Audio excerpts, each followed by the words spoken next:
इस बार गोली चूकेगी नहीं, ये सीधी धमकी डोनाल्ड ट्रंप को ईरान ने दे दी है। ईरान के एक टीवी चैनल ने ट्रंप की तस्वीर के साथ ये मैसेज लाइव ब्रॉडकास्ट किया है और उस तस्वीर को दिखाया है जब ट्रंप पर हमला हुआ था और उन्हें गोली छू कर निकल गई थी। एक तरफ जहां डोनाल्ड ट्रंप ईरान को धमकी पर धमकी दे रहे हैं, तो वहीं ईरान ने अलग बिसात बचा रखी है। साफ कर दिया है कि छेड़ोगे तो छोड़ेंगे नहीं। और अब तक करीब 5 मोर्चों यानी कि 5 मौकों पर ट्रंप को मुंह की खानी पड़ी है। विस्तार से पहले उन पर हम बात करते हैं। दोस्तों, पहला मौका तो विरोध प्रदर्शन का ही है, जहां पर ईरान की जनता ने खामनेई का साथ दिया। ट्रंप को लगा था कि आर्थिक हालातों को लेकर प्रदर्शन कर रही जनता खामनेई शासन के पूरी तरह से खिलाफ हो जाएगी। इसके लिए इजराइल और अमेरिका ने अपनी एजेंसियां भी लगा दी थी, लेकिन ईरान की जनता ने ट्रंप और नेतन्याहू की तस्वीरें जलाकर संदेश दे दिया कि वो अपने देश में बाहरी ताकतों को आने नहीं देंगे। दूसरा मौका नैरेटिव का है। वेस्टर्न मीडिया ईरान की तस्वीरों को अपने हिसाब से अपने नैरेटिव के साथ पेश करके इन प्रदर्शनों के जरिए ये दिखाने की कोशिश कर रहा था कि खामनेई के खिलाफ जनता आक्रोशित है, जो कि है भी, लेकिन उस तरह से नहीं जैसा कि दिखाया गया। कनाडा में बैठी लड़की जो कि खामनेई की तस्वीर जलाती है, उसे ईरान से जोड़कर दिखा दिया गया, लेकिन फिर ईरान की जनता सड़कों पर आ गई। उन्होंने सरकार के समर्थन में रैलियां की और उन तस्वीरों ने बाकी सभी नैरेटिव को धराशाही कर दिया। लेकिन जैसे ही ईरान ने किल स्विच दबाया, ट्रंप की मुश्किल बढ़ गई। तीसरा मौका टेक्नोलॉजी का था। जब ईरान ने इंटरनेट बंद किया, तो ट्रंप ने कहा कि वो एलन मस्क की स्टारलिंक के जरिए वहां के लोगों को कनेक्शन प्रोवाइड करेंगे, लेकिन खामनेई ने किल स्विच बटन दबाकर स्टारलिंक का कनेक्शन ही काट दिया। ईरान ने इस टेक्नोलॉजी का इस्तेमाल करके एलन मस्क के स्टारलिंक को काफी नुकसान पहुंचाया है, यानी कि इस मोर्चे पर भी ईरान आगे निकल गया है। चौथा मोर्चा धमकियों का है। ईरान के खिलाफ ट्रंप की बयानबाजी रुकने का नाम नहीं ले रही है। आए दिन वो हमला करने की धमकियां देते हैं, लेकिन ऐसे में चूंकि ईरान की सरकार से जुड़े लोग कुछ कहेंगे तो उन पर सवाल उठेंगे, इसलिए यहां ईरानी मीडिया ने मोर्चा संभाला। उन्होंने धमकी का जवाब धमकी से ही दिया।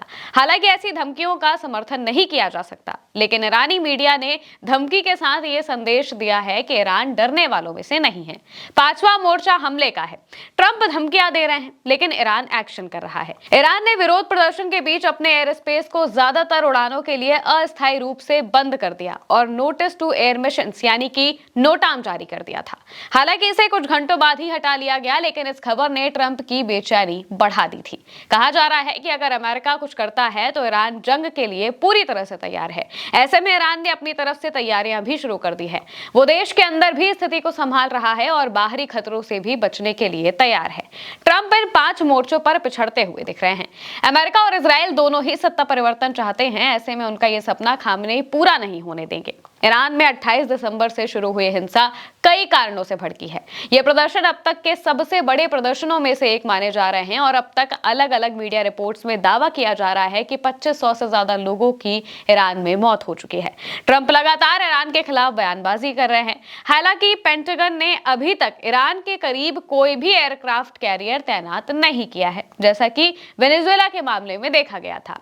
अब कहा जा रहा है कि मिडिल ईस्ट के लिए अमेरिकी नौसेना का USS Ibrahim Lincoln carrier strike group के साथ साउथ चाइना सी से रवाना हो गया है। ये दुनिया के सबसे बड़े और सबसे ताकतवर वॉरशिप में से एक माना जाता है। ये फैसला ईरानी एयर स्पेस के बंद होने के ठीक 1 घंटे बाद लिया गया। रिपोर्ट के मुताबिक स्ट्राइक ग्रुप को चीन की गतिविधियों पर नजर रखने के लिए साउथ चाइना सी में तैनात किया था, लेकिन अब इसकी मूवमेंट देखी गई है। इसे मिडिल ईस्ट पहुंचने में करीब 1 हफ्ता लग सकता है। हालांकि अभी तक अमेरिकी अधिकारियों की ओर से इसकी पुष्टि नहीं की गई है, तो इसको लेकर हम बहुत ज्यादा पुष्ट नहीं बता सकते हैं खबरें। अमेरिका ने वेनेजुएला में भी हमले से पहले इसी तरह से तैनाती बढ़ाई थी। ईरान के रक्षा मंत्री अजीज नासिरजादे ने कहा है कि अगर देश पर कोई हमला होता है तो ईरान खुद का बचाव पूरी ताकत से और आखिरी तक करेगा। ईरान के रेवोल्यूशनरी गार्ड के कमांडर ने अमेरिका और इजराइल पर आरोप लगाया है कि वो बिना सबूत के प्रदर्शन भड़का रहे हैं। उन्होंने ये भी कहा है कि अमेरिका और इजराइल ही असल हत्यारे हैं। ईरान ने चेतावनी दी है कि अगर अमेरिका या फिर इजराइल बीच में कूदेंगे तो उन्हें मुंह तोड़ जवाब दिया जाएगा, और अभी तक उसी तरीके से जवाब दिया भी जा रहा है।